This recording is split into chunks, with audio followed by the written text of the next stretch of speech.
Financial leadership is changing.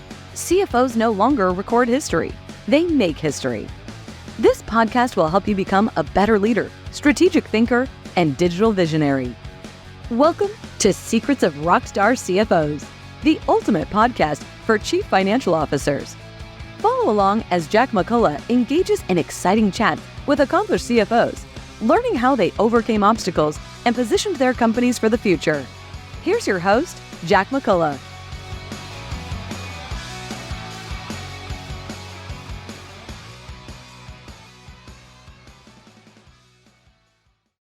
Hi, everyone, and welcome to the Secrets of Rockstar CFOs. I'm your host, Jack McCullough, and you can follow us online at rockstarcfos.com. Today, we have a great guest, a great CFO from a really intriguing company, Mandy Fields, the CFO of E.L.F. Beauty. Mandy, welcome to the Secrets of Rockstar CFOs. Thank you so much for having me, Jack. Great, and I know you're a Midwesterner. You grew up in the Midwest. Where'd you grow up? I grew up in Indianapolis, Indiana. So yes, absolutely a Midwesterner. Great, and I know you went to school at Indiana State, right? Indiana University. There might be a rivalry. They have just done something really bad here. But so I know you studied business, and I'm kind of curious, what about business was appealing to the 17-year-old Mandy? Yeah, so I'll take you back even before I was 17 years old. When I was a kid, and maybe even as young as like 10, 11 years old, I remember sitting with my mom and kind of balancing everything out. So she would get paid and we'd go through and say, okay, this much needs to go to the rent or this much needs to go here. And just to see what she'd have left, I'd sit there and I'd write everything down for her. I was kind of like her checkbook balancer. I go through and it was literally like the highlight of my week when we were able to do that. And so I knew from a early age that I would be doing something that involved financials. I just did not have words to say, yes, I want to be a CFO, but I knew that I'd be doing something in that realm. And so by the time I got to IU, choosing business was an easy choice for me. What it really came down to is which route was I going to go? Was I going to go more on the accounting side or the investment banking side? And as you see from my background, I chose the investment banking side. Interesting. And, it's amazing when you think the influence of your mother, right? She was just balancing the checkbook, had no idea that this would someday lead to you being a public company CFO. Absolutely. I think she may not still understand exactly what I do, but she had no idea at an early age. That's what she was fostering. Good for her. So cool. Mandy, I think I was actually remiss because I'm so excited about E.L.F. Beauty. It occurs to me that perhaps some of our listeners aren't necessarily familiar with it. So what can you share with the listeners about E.L.F.? Oh my goodness. E.L.F. is a fantastic company. Founded in 2004. So we're celebrating our 20th anniversary this year. So that's really exciting, but it was founded by a father-son duo that had this premise that they could sell color cosmetics for $1 over the internet. And if you can imagine, this is before the days of the iPhone, really early days of the internet, honestly, 2004, you talk about commerce online. So we're digitally native. We're still the only top 5 mass color cosmetics brand that actually has its own direct-to-consumer site. Others will pop you over to Amazon or somewhere else to shop. And so that's how we got our early founding. And now we are on our 19th consecutive quarter of growth. Really, in our 20-year history, have only had 2 quarters where we have not had growth. So really a tremendous growth story. We, over the past 5 years, best performing stock in the NYSE. We have just seen tremendous growth, investing behind marketing and all of those things to really drive both top line and EBITDA margin expansions over these past few years. I've been in the role 5 years now, and so really pleased with the progress that we've been able to make as a company. But E.L.F., the mission of E.L.F. is really what attracted me to the company. We have set out to make the best of beauty accessible to every eye, lip, and face.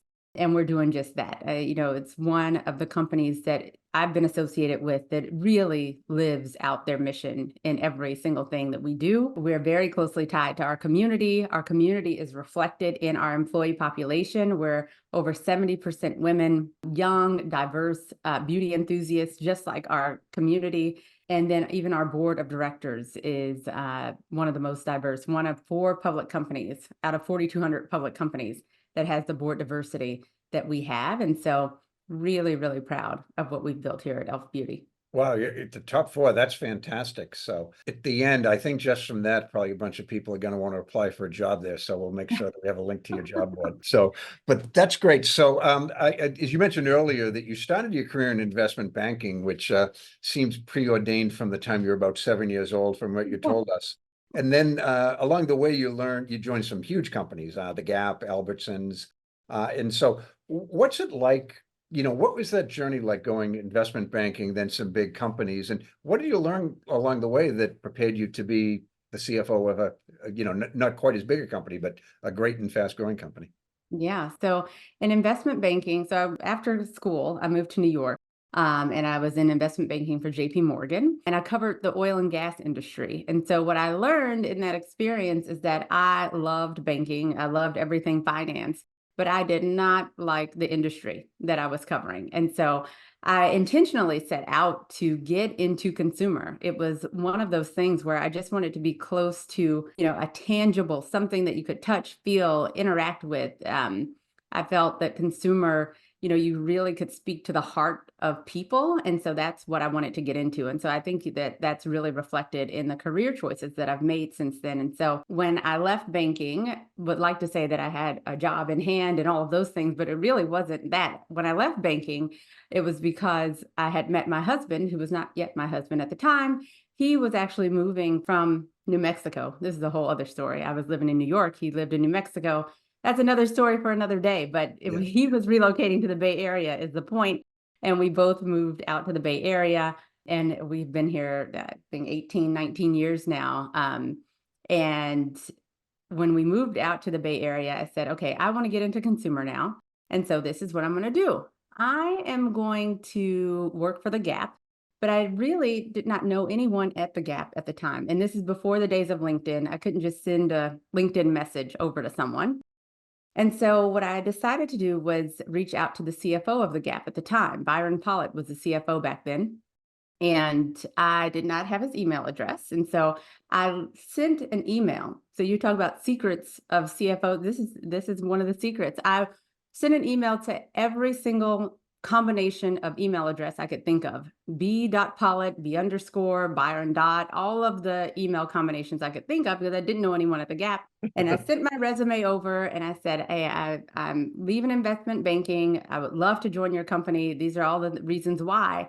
And sure enough, he forwarded it on. And a couple weeks later, I had a job at the Gap. And so that's one lesson I can give, a nugget I can give. If you want to get in touch with somebody, if you want to pursue something, don't be afraid to just reach out and see what happens. What's the worst he could have done is not respond. Fine anyway. Yeah, the same result is not reaching out, right? The answer is right. no if you don't try, right? The answer is no if you don't try. So that was, I'm sorry, but that was kind of brazen. You were what, like 25, 26 years old? Not even. I was probably like 24. Yeah, it was really good for you. I wouldn't have had that self-confidence until, well, I'll tell you if I ever get that level of self-confidence. But that's fantastic. So yeah, so I did that. I got the job at the Gap, and it was fantastic. That's a great company. I worked for the Banana Republic brand, and so even with being in such large companies, so I worked for Gap, I worked for Safeway, Albertsons. Even within those large companies, I was always attracted to kind of the smaller piece of the business. So Banana Republic was one of the smaller brands under the Gap portfolio. When I was at Safeway, the private label portfolio is where I worked in that group. We were about $10 billion in revenue. So a smaller piece of the bigger Safeway pie, but so important to the margins and everything that the company was doing. So I've always kind of been in the smaller part of these larger companies, which is great because you can really feel your impact. And so coming over to a BevMo or coming over to e.l.f., it's really more of the same thing, smaller style, smaller group of employees, but we're able to accomplish so much. Okay, interesting. Yeah, I was actually going to ask you, because to me, going from, sort of a colossal company like the Gap to, and not directly, but to BevMo, which I had not heard of until you and I met. I don't think we have them here. It's funny, even like in 2023, like In-N-Out burgers, we don't have them in New England. Yeah. But we don't have BevMos. In fact, I Googled it and I saw a couple of guys, they were doing like a whiskey run. They were like buying whiskey or brandy or something at various places in California. Like, well, that's interesting. But anyway, so what was that like? And it sort of does make sense. You were working in a smaller division for a large company, but what was that like going to BevMo, where the whole company is, kind of small. It's not super small. Yeah, well, in fact, BevMo, was from a revenue standpoint was larger than what e.l.f. was when I first joined e.l.f. And now we've grown the revenues at e.l.f. But I loved it because it was, again, like I said, smaller employee base. Everybody's kind of in it together. We're all moving in the right direction, want to see the company be successful. There's not competing priorities. At BevMo, we were all focused on BevMo and our stores and our employees and how we were going to win. And I think it's the same kind of feel at e.l.f. We're all focused on how is e.l.f. Beauty going to win. And some of those bigger organizations, you have the bigger brands and the matrix organization and all of those things that, sometimes have competing priorities. But in these companies more recently that I've had the opportunity and pleasure of being the CFO of, we're all moving in the same direction, which is great. Yeah, sounds good. And I love what you said about e.l.f. So I'm going to ask the dumbest question you'll be asked today. When you decided to leave BevMo to join e.l.f., what was it about e.l.f. that was attractive to you? It's like, boom, this is the great next move. Oh, for sure. So we like to say that there's something that happens when you come over to e.l.f., and that is meeting our CEO and chairman, Tarang Amin. And so, in fact, I like to say that I was taranged into coming to e.l.f. I like that. So just Tarang is an incredible leader. He is a phenomenal storyteller and really is at the heart of what has been built at e.l.f. He's been CEO for 10 years now and was a part of when TPG came in and acquired the company. He was a part of the team that they brought in to lead the company forward, took the company public in 2016. And so just hearing his passion for the company and the tone really he set in terms of our culture, we like to say we're one team, one dream. And that is so true in everything we do. We have one number that every single person in the company is bonused on. In other organizations, I'm sure you've seen there's like very complex calculations to get to the bonus. There's one number for e.l.f. Yeah. And everybody knows what that number is. For our equity plan, we actually are the only beauty brand that gives equity to every single employee in the company. Really? And so that's also built a lot of wealth for our employees. Just in my time in joining the company, I've seen our share price move from, low, high single digits all the way to, we were close to $160 a share. So certainly have seen wealth creation for our employees, which is fantastic to see. And so that's all of his philosophy of this one team, one dream. When you incentivize everybody to have the company performance at the top of mind, you're going to see incredible results. And that's exactly what we've seen at e.l.f. Beauty. And so that coupled with our mission of bringing the best and making it accessible to everyone, that theme of inclusivity and positivity and all of these things, it just creates an incredible, and something very hard to replicate in terms of culture and engagement in the company. And I felt that from the very first moment that I met Tarang. Wow, interesting. I've somehow I've lived 6 decades without ever hearing the phrase "one team, one dream." Oh, really? Yeah, I just just never heard it. So I'm going to start using it though. That's pretty good. So Yep. cool. And when you and I have spoken in the past, I know you take a lot of pride in e.l.f.'s, I guess I'll call it their purpose-driven practices. They're a great source of pride for you. And what can you share about that? Yeah, so we said we are purpose-led and results-driven. So we are always going to be led by our purpose, that accessibility, leading with our purpose top of mind in every single thing that we do. You can feel it throughout the company. And, just something as, you think about something like a price increase as an example. We took a price increase back in 2022 in response to the inflationary environment. We went out on our social media and told our consumers, our community, hey, we are taking a price increase by about $1 on certain items, and here's why. We were very transparent with our community. I mean, this is what I'm talking about. The engagement, the transparency, all of those things are super important to us. we had tremendous response to that from our community. Thank you so much. Thank you for not just doing it. Thank you for keeping your entry level, our favorites that our everyday value unchanged. So I think things like that, small things like that, you wouldn't even think would, a company would be so transparent about. We certainly do that every single day in everything that we do. Interesting. And I know also another source of pride for you is the ethical practices the company has about, I know you have a positive relationship with Peter, I think it might be fair to characterize. And I don't know if a lot of companies in your industry do. Oh yeah, so we are very proud to be clean, vegan, cruelty-free for every eye, lip, face, paw, and fin we've added to our mission. So we are definitely animal friendly. We feature a lot of our furry friends in our advertisements and things like that. But we're also fair trade certified, which I think is important. We're the only beauty brand to be fair trade certified. And so you hear a lot about fair trade in kind of more of the agricultural space. Coffee tends to come to mind and things of that nature. But for a beauty brand, we thought it was important as well to make sure that the manufacturers, the suppliers that we're using have gone through rigorous audits. We're making sure that there's fair labor practices and all of those things in what we do, because that also super important to us and our community.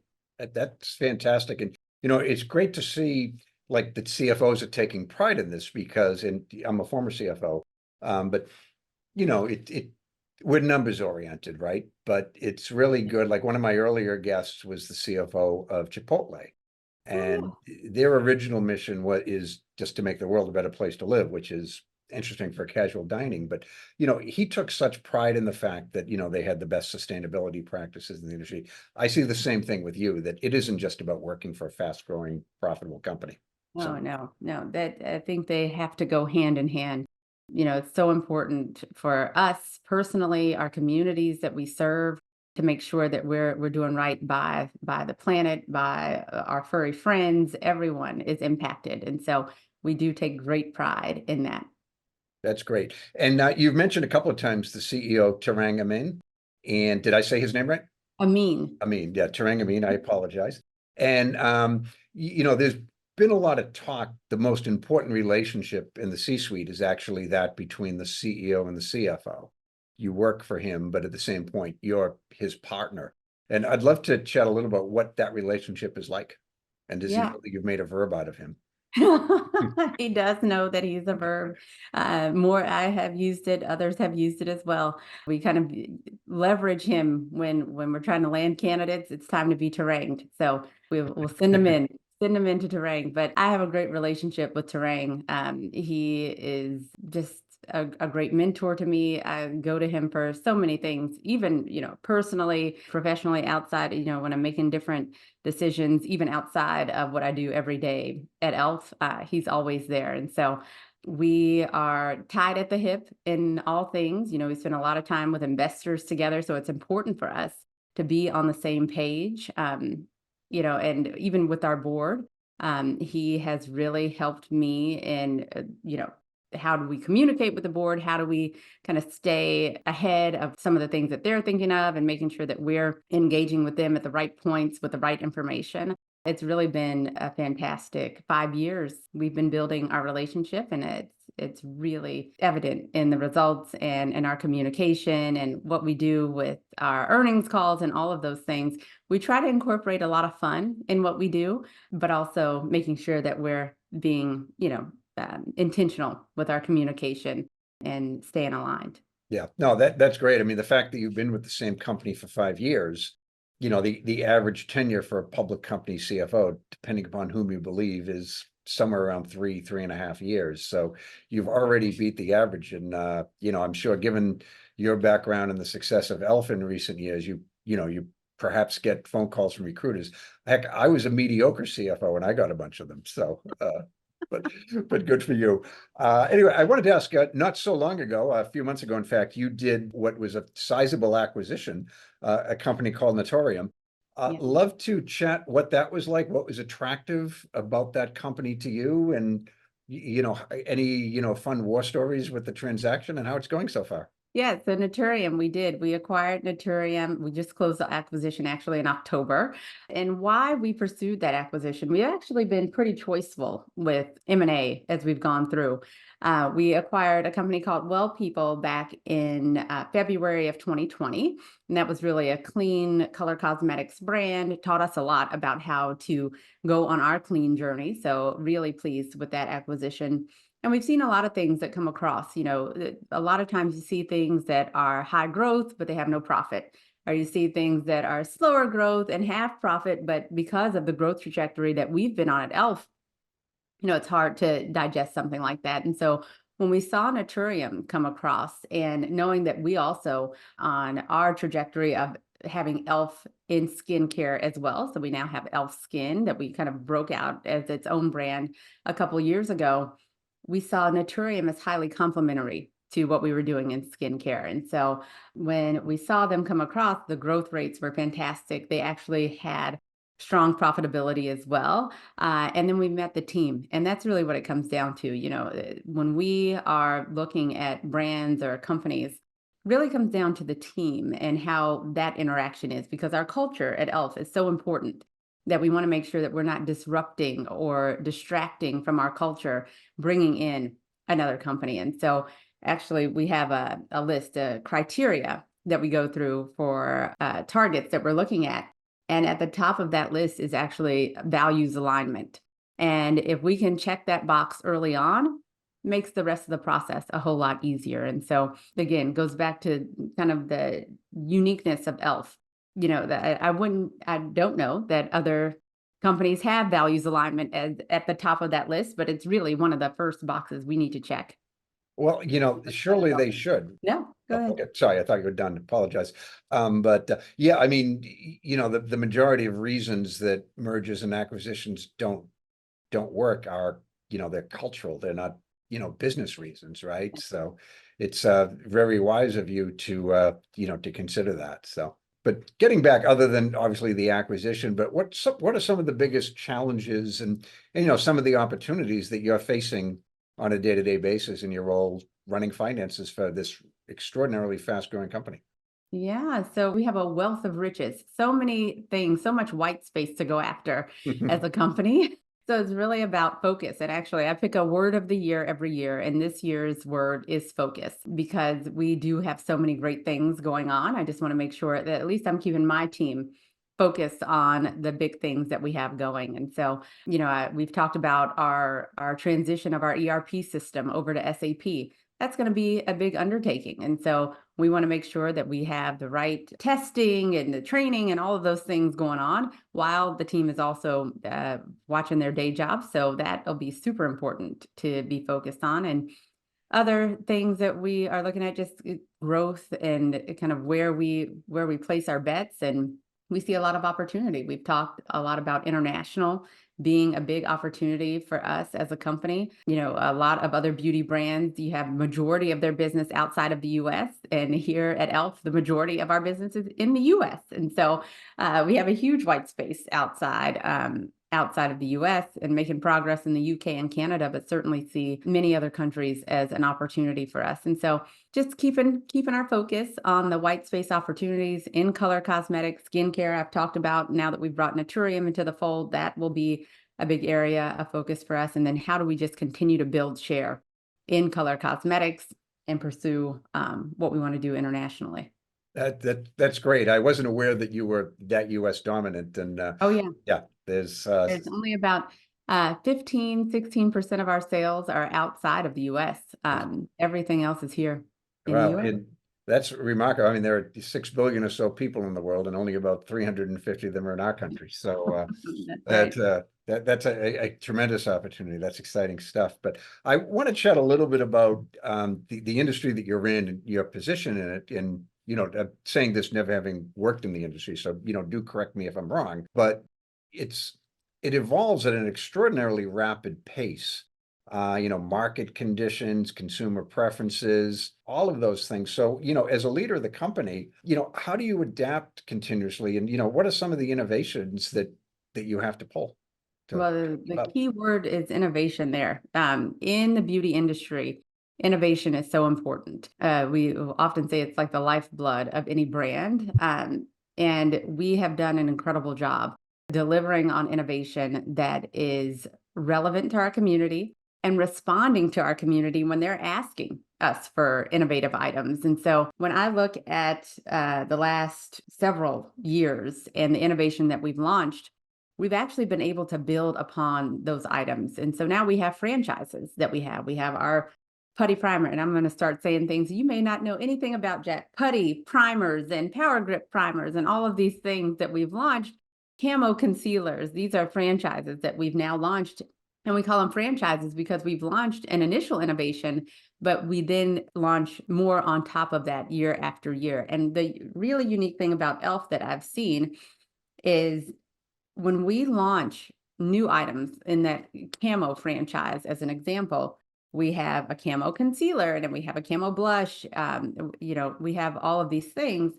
We see that base item continue to grow year after year, which is kind of rare from an innovation standpoint. Usually, when you launch an innovation item, you see some decay. And so then you have to launch something else the following year to make up for the sales that you had in that item. We don't see that at e.l.f. We've continued to build on these items year after year, which really speaks to the growth and awareness opportunity that we have in front of us. We have about half of the awareness levels of the largest player in the beauty space, in the mass side.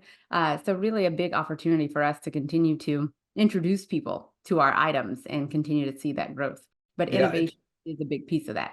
Yeah, that makes a lot of sense. And, in addition to not only being an industry that's constantly evolving, I've learned it's like hyper competitive, which, Yeah. Again, to an outsider, really the beauty industry is competitive. That seems ironic to me, but nevertheless it is. So, how do you compete against, forget 800-pound gorillas, there's, these are 1,300-pound gorillas that you're competing against, right? And you're doing something right, but, so what's that like fighting people that are 3 times your size and more? So. Yeah, it not just 3 times our size, but also have been around way longer than us. I mean, e.l.f., like I said earlier, we're celebrating our 20th anniversary this year. I think the next youngest brand in this space is maybe 60 years old. And, it goes up from there, over 100 years old brands in this beauty space. And I'm talking on the mass side. And so, there's a lot of learnings and infrastructure and all of those things that those companies have that are sitting in front of us. But we've made tremendous progress over these past few years. I mean, we're now the number 3 beauty brand in mass. We have continued to build share. We have 19 consecutive quarters of share growth, 19 consecutive quarters of sales growth. We just continue to build strength upon strength. And it's really, I take it back to, back in 2019, when I came in, we were only investing about 7% of our net sales behind marketing. Today, we're investing about 22% of net sales behind marketing. And so that has been a real strategic shift in the company. And we've gradually taken those levels up over the last 5 years, but investing those dollars, largely digital, so we call it marketing and digital that we're investing in, has really been tremendous for us. We've also not been afraid to test new things. So TikTok, as an example, we were on TikTok before the pandemic hit, back in 2019, late 2019, we launched our first song. I mean, these are also different things that we're doing in beauty. We launched a song about eyes, lips, face, which was all about e.l.f. on TikTok and had a hashtag challenge and all of these things. Billions of views later, we're now considered a pioneer on TikTok, and we have done a lot of fun and innovative things with them over the years. And so, it's just about staying ahead of the game. You said it's a very competitive space. It is quite competitive. And so I think that we have been really enabled with that marketing and digital investment, and the ROIs that we're seeing on that spend are incredible, multiples above what you see on average in the category. And so it has really encouraged us to continue to invest behind marketing, which is what we've done over these last 5 years. That's interesting. And yeah, using TikTok, I sometimes feel like I live on a different planet than the TikTok generation. So it took me quite a while to even get on Facebook. I've always been on LinkedIn, though. I recognize that one pretty quickly. Yeah. So, but competition, it's a lot of ways to define it. But I'm guessing also one of a big part of competition is for your employees, right? You're growing fast. That means you've got to keep adding, people, and they have to be committed, talented, motivated. And a lot of people want to work in the beauty industry. So again, you've got a lot of competition who can throw a lot of money at them. What's your philosophy on, building a team in such a competitive environment? Oh my. So team is the most important thing. I talk about a lot about culture at e.l.f., but team is the central point of that culture. And we have had the great pleasure of really picking the best talent to bring into e.l.f.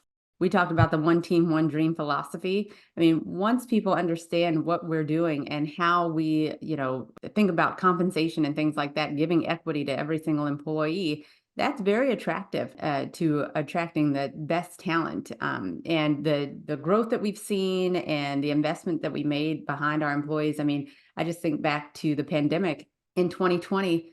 The very first thing that we did as a team is to say, hey, we want to hold on to every single employee. That's one thing that we do not want to disrupt.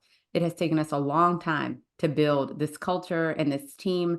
So whatever else we have to do, let's just hold hands and do that. We brought the team along and said, hey, we're not going to do a layoff during this pandemic. We're going to hold on to everybody, but we need everybody to hold hands and find other ways to cost save and things like that so that we can weather this time. And so, some of that is really motivating to the team. They understand how important we believe them to be. I mean, they are the reason where we're at, why we are a top performing company and have had all of these quarters of growth is 100% because of the team that we've built. No one, no matter how talented they are and how much of a prodigy they are, can do it at this level by themselves. So absolutely. But cool. Now, I wanted to chat with you. You're on what I believe for the first time, you're on a public company board, Allbirds. And I'm curious, and I'll assume you're the head of the audit committee. Is that? Of course. What a shocker, huh? But so, what's your relationship with the CFO at Allbirds like, since, you yourself are a present CFO too? Yes. So I think being a CFO, an operator brings a different perspective to a board. And so Annie is the CFO over at Allbirds. She's fantastic. I have a lot of insight into what she goes through every day. And so that helps me be a better audit committee member, I think. Anyway, you have to ask Annie, but I'm very supportive. And when she needs something, feels free to reach out. I feel the same way about my audit committee chair, Rick Wolford. He's fantastic, has been with e.l.f. On our board for a very long time. Prior to him, Sabrina Simmons was our audit committee chair. And she also was fantastic. I actually worked for Sabrina back at the Gap many years ago. So this is a small world here. So I try to be supportive. I always say as a board member, you are not the operator. You are there to advise and guide. And that's exactly what I try to do in my role as audit committee chair. Yeah, that's a healthy approach. And you mentioned, I think if I heard you right, that, being on the audit committee has changed how you approach the role of the CFO a little bit. And so even though she kind of reports to you, kind of, sort of, it sounds like you're learning some things from her. So how has it sort of changed your perspective in your day-to-day job? Yeah, so I just have more appreciation for how our board interacts with us as a management team, and I think that's an important dynamic to keep in mind. It helps being on a board helps me understand how to better communicate with my board. As I think through what things might be important, what things are coming up on the horizon, where are risks in the company, how do those need to be elevated and discussed. It certainly has helped me kind of frame that in a clear way for my audit committee as well. Okay, that makes a lot of sense. So cool. And I would be remiss, because at the CFO Leadership Council, one of the most popular programs we can do is how CFOs can attain a seat on a board of directors. So do you have any thoughts on how they can, because it's not like these jobs are posted. Yeah, no. I don't think they are. So there's no job postings for board members. Actually, my connection to Allbirds came because we at one point shared an audit partner, and he introduced me to the team over at Allbirds. So that's one way. You never know what other companies your audit firm might be covering that might need assistance in building out boards or whatever they might be doing. But there's a ton of recruiters out there that, when you get the calls on CFO roles, just mention, hey, I'm actually not interested in CFO. Or if you are interested, you can say that. But if you're not interested in CFO roles, you can tell them, hey, but please do connect me with your board practice. I would love to hear more about board opportunities. There is so much need for audit committee members and chairs across these public companies. There's definitely an opportunity to get your name out there. So that's where I would start. I would start with some of these bigger firms that like Russell Reynolds, Korn Ferry, all of those guys have board practices that you could connect with. Oh, interesting. Yeah, there's, I mean, every public company needs at least one and preferably more than one financial expert. And That's right. there's only so many of those roaming the earth, right?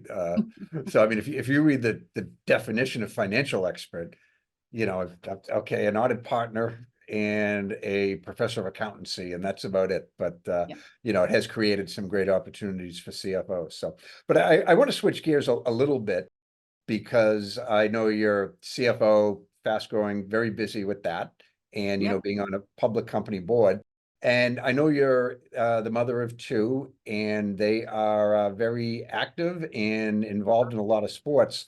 And so what's your approach to sort of balancing all the things you have going on in your life? Because they're legion. They all take up a lot of space. And so what I tell folks is, I do not believe there's any such thing as balance when it comes to work and life. I think you are constantly making choices of where you want to spend your time and focus. And so that's exactly how I think about it. If I am at a basketball game or a football game for one of my kids, I am focused and I'm present in that moment. When it's time for earnings, if I'm in a board meeting, I am focused and present in that moment. And so I think it's just finding, being honest with yourself, because you can't be dishonest. I can't be in a board meeting and say, oh yeah, and then I'm also going to be, at school to pick Yeah, my kids up. That's just not going to happen. I got to be honest with myself. I'm sure. going to be at a board meeting. I'm going to be on an earnings call. I'm present in that moment. And I think as my kids have actually gotten older, they see that and they appreciate it, and they know, oh mom, is it earnings coming up? Is a board meeting coming up? They know they see the patterns now. And actually one of my oldest son, he's 12, he has told me he wants to be a businessman like his mom, which I love that. Please do come on. I think you can do it. And so it's inspiring, and in some level to be able to see mom doing more than just, one thing. I'm a great mom. I hope they would say that. I'm sure they will. Maybe one day say that. I'm, And I'm sure. So, and try to be present, with my husband and my partner. He, without him, a half of this would not be possible, because, while I'm present in the work moment, he has to be present in the kid moment. And so just finding the right partner to do this with as well has been incredible. So I am very fortunate, very blessed to have him, and the kids now being of an age, they're 10 and 12, where they kind of understand things. And I don't have as much of the guilt as I used to when they were little kids, because now they can talk and I can talk to them and communicate. And I think communication is a huge part of making it all work. Just really being honest and transparent with what you have and what you're doing. It can be all good. okay. And do you have two sons or I have two boys. Yeah. two boys? Yeah. So Two boys. that's a high energy age. Well, they kind of all are for boys, but in particular right now. So, and you'd previously told me they do sports. What kind of sports are they into? Oh my goodness. So let's see. Noah, my oldest, he is in basketball, flag football, regular football, tackle football. I do let my kids play tackle football. And I think that's it for him. And track. That's the other thing. They run track. Oh, only four, huh? And my youngest, Nathan, he also does all of those sports plus swim team. Okay. Yeah. Wow. So Yeah. yeah, that's a great mix. And sports aren't everything. And sometimes culturally, I think we, put too much emphasis on. But Yeah. it's Well, I it's put an great. equal emphasis on academics, because I also make them go to like extra tutoring, which I also say one day you will thank me for. Yeah. Oh, absolutely. And unless because it's like, 1 in a million make the NBA, right? Yeah. I played against a guy. He played Division I college, and he was just killing all of us, and we were pretty good. And like, he didn't even get drafted. It's Yeah. like, thinking, how good do you have to be to make an NBA team if there's so much talent that they won't even consider giving him a tryout? So, but yeah, academics are what it's all about. So cool. Well, anyway, I'd like to ask, as we, bring this to a close, if you have any advice for the next generation of CFOs, the ones that are coming up, maybe haven't yet achieved their first CFO role, where they should be focusing. Yeah. So the best advice that I would give is to find something, and this is what I attribute a lot of my success to, is actually finding an industry that you have a natural interest for. When I went into consumer and wanted to be a part of the Banana Republic brand at the Gap, it's because I had a natural interest. I literally lived in New York City. I would go to Banana Republic on the weekend and shop and enjoy myself. And I said, this would be a great company for me to be a part of. So I've always taken that with me. I feel like it just makes everything that you do way easier. If you have a natural inclination for things in technology, you should do something in technology. Don't go and do oil and gas, or don't go into consumer if your natural inclination is toward something else. And so that is just step one in making sure that you're going to be successful in your career. Because even at e.l.f., oh my gosh, I can't tell you how much makeup that I have now and skincare products. I am an enthusiast, and it is so much fun. And so that makes me that much more connected to what I do every single day.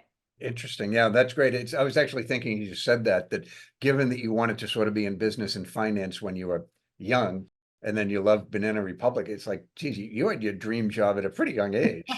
Most people have to wait a couple of decades to get there. So, I'm but still living that dream. e.l.f. is a fantastic company. I get to work with incredible people, and I'm so grateful. cool. Well, that's great. I'm looking forward to watching the next things for you. But I always like to close on a little bit of a lighter note. So if you have like a fun fact about you, or maybe a hidden talent, or something about you that people might find surprising and that you're willing to share on a somewhat public forum.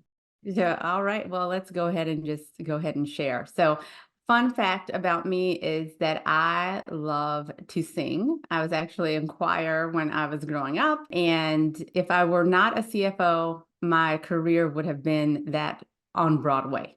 I really do think that I would have pursued something like completely different.